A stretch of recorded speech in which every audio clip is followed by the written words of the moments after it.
Sahabat sekalian, kita berjumpa lagi di channel Renungan TV.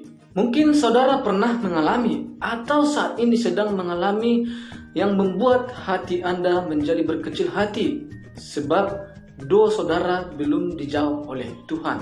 Atau mungkin di tengah-tengah kekristenan kita sudah sungguh-sungguh berdoa kepada Tuhan, namun apa yang kita harapkan tidak dijawab oleh Tuhan. Padahal kita sudah berharap bahwa doa kita akan dijawab oleh Tuhan. Dalam situasi seperti ini, maka hati kita menjadi bertanya-tanya, mengapa doa kita belum dijawab oleh Tuhan? Bukankah Tuhan mengatakan bahwa setiap doa pasti dijawab olehnya? Ya, Tuhan memang telah mengatakan hal demikian. Seperti yang dikatakan oleh Yohanes 16 ayat 24b. Mintalah maka kamu akan menerima, supaya penuhlah sukacitamu. Kemudian Lukas 11 ayat 9. Oleh karena itu aku berkata kepadamu, mintalah maka akan diberikan kepadamu. Carilah maka kamu akan mendapat. Ketoklah, pintu akan dibukakan bagimu. Nah saudara sekalian, Alkitab telah mengatakan bahwa Tuhan akan menjawab setiap doa orang yang percaya kepadanya. Namun perlu dicatat bahwa ada beberapa kondisi yang membuat doa kita tidak dijawab oleh Tuhan. Nah, takutnya di dalam kondisi yang seperti ini justru kita yang menjadi menyalahkan Tuhan sebab doa kita tidak dijawab olehnya. Jadi saudara sekalian, kita mesti hati-hati. Jangan sampai si iblis mencabut akan kemuliaan yang telah Tuhan berikan kepada kita karena kita mulai menyalahkan Tuhan. Sebaliknya, marilah kita introspeksi diri dan belajar firman Tuhan yang baik dan benar agar supaya doa kita dijawab oleh Tuhan. Nah, pada video kali ini kita akan membahas yaitu 10 penyebab doa kita tidak dijawab oleh Tuhan. Langsung kita bahas ya.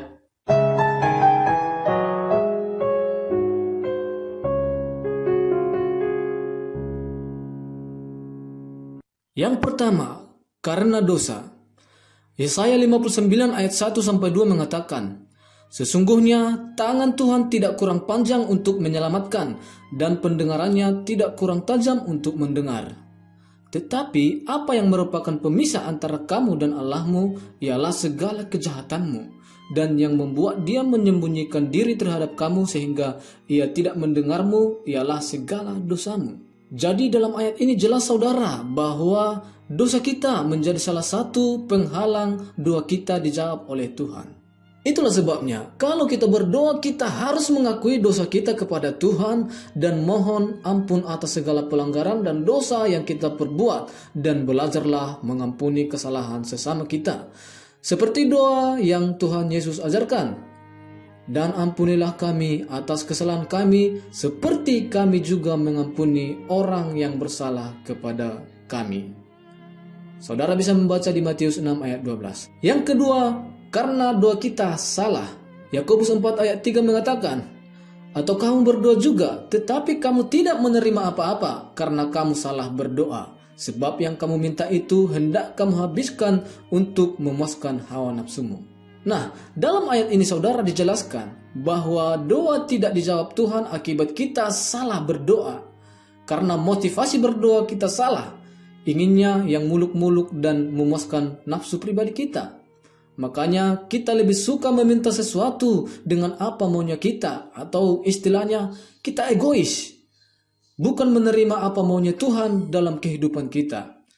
Tuhan Yesus sendiri mengajarkan kita berdoa untuk menyerahkan semuanya kepada kehendak Tuhan. Jadilah kehendakmu di bumi seperti di surga. Matius 6 ayat 10b. Nomor 3, karena kita hanya mau meminta tapi tidak pernah mau untuk membantu sesama yang membutuhkan pertolongan.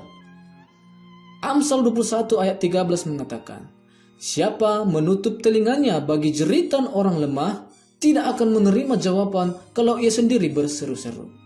Jadi ingat saudara, Tuhan tidak mau menjawab doa seseorang yang hanya mau meminta dan meminta, tapi dalam realitas kehidupan rohaninya tidak mau membantu sesama. Tuhan tidak mendengarkan doa orang yang tidak pernah berbagi kasih dengan sesamanya yang membutuhkan pertolongan. Nomor 4, di dalam hatinya ada niat jahat. Mazmur 66 ayat 18 mengatakan, Seandainya ada niat jahat dalam hatiku, tentulah Tuhan tidak mau mendengar. Nah saudara, dalam ayat ini jelas bahwa niat jahat yang ada dalam hati kita, kemudian kita berdoa agar Tuhan mengabulkan, tentu Tuhan akan menolak doa kita. Niat jahat dalam hati seringkali tidak kita sadari. Hanya Tuhanlah lewat karya Roh Kudus yang membantu kita dalam kelemahan kita dan berdoa untuk kita kepada Allah. Ketika kita mempersilahkan Roh Kudus bekerja dalam hati kita, segera kita akan dapat mengetahui ketika ada niat jahat dalam hati yang perlu segera dibersihkan. Jadi, adakah masih ada niat jahat dalam hati kita? Segeralah kita bereskan itu supaya doa kita tidak terganggu. Nomor 5, tidak percaya. Matius 21 ayat 22 mengatakan, "Dan apa saja yang kamu minta dalam doa dengan penuh kepercayaan, kamu akan menerimanya." Dalam hal ini atau dalam firman Tuhan ini, kita dianjurkan untuk berdoa serta meminta dengan penuh kepercayaan dan langsung tanpa ada ragu-ragu. Firman Tuhan mengatakan bahwa orang yang bimbang alias ragu-ragu tidak akan mendapatkan apa-apa. Nomor 6, tidak mengutamakan Tuhan. Yehezkiel 14 ayat 3 mengatakan, "Hai anak manusia, orang-orang ini menjunjung berhala-berhala mereka dalam hatinya dan menempatkan di hadapan mereka batu sandungan yang menjatuhkan mereka ke dalam kesalahan. Apalah aku mau mereka meminta petunjuk daripadaku?" Seringkali kita datang kepada Tuhan saat kita butuh saja dan merasa mentok menghadapi sebuah hal. Padahal Tuhan mau kita datang kepadanya kapan saja. Seringkali kita justru mendahului pekerjaan dan waktu bermain kita daripada datang kepada Tuhan. Dalam hal ini, Tuhan mau katakan bahwa seharusnya kita mengutamakan Tuhan dengan sepenuh hati dan jangan biarkan siapapun menggantikan posisinya dalam hati kita. Nomor 7, Tuhan punya rencana yang baik dalam hidupmu. Jadi alasan berikutnya adalah, kenapa Tuhan tidak mengabulkan doamu? Ya karena Dia memiliki rencana yang jauh lebih baik dari apa yang kamu minta. Yesaya 55 ayat 8 mengatakan, "Sebab rancanganku bukanlah rancanganmu, dan jalanmu bukanlah jalanku."